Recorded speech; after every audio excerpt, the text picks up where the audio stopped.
Hey you guys, welcome back. It's Erica Vetra coming to you from upstate New York. I'm actually up here for a couple weeks near my hometown of Ithaca, doing some filming, some teaching, some working, and some visiting of family. So I'm coming to you today from Geneva, New York.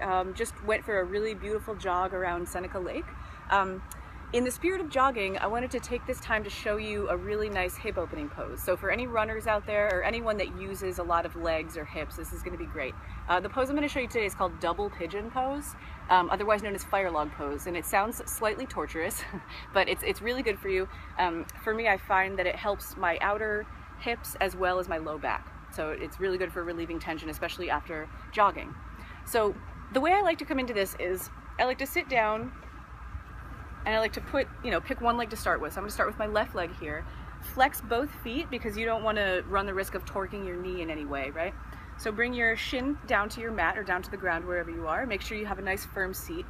And then go ahead and lean back on your hands. What you're going to do is you're going to take your top leg, in this case my right leg, with the foot flexed, put your heel onto your bottom knee, right? So I've got my right heel on my left knee. Both feet are flexed. Now from here, I'm leaning back, and this is a pretty comfortable seat.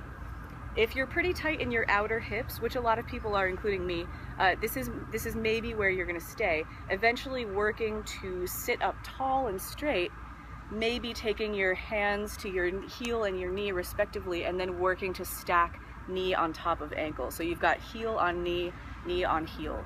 And again, like I said, it's very important to make sure your feet are flexed because this can be somewhat of an intense angle for your knees. So make sure that's okay with you first, with your body. If you've got a little bit looser hips and you want a little bit more, make sure, again, like you've got a really strong seat here, go ahead and bring your hands to the ground in front of you and start to gently fold forward. So that's basically double pigeon pose. What I tell students normally in class is you've got to be pretty warm in the body to be able to really get into this pose because it can be pretty confronting, it can be challenging. These outer hip rotators here are small muscles and they get worked a lot and they get easily very tense. So make sure you're warm before you do this.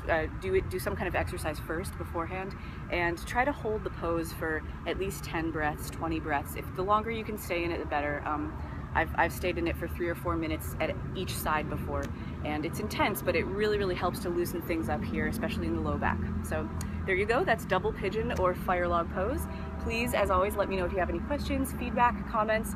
Let me know if you've ever been here to Geneva, to Seneca Lake. It's absolutely gorgeous. And I'll see you next time. VetraFitness.com. Namaste.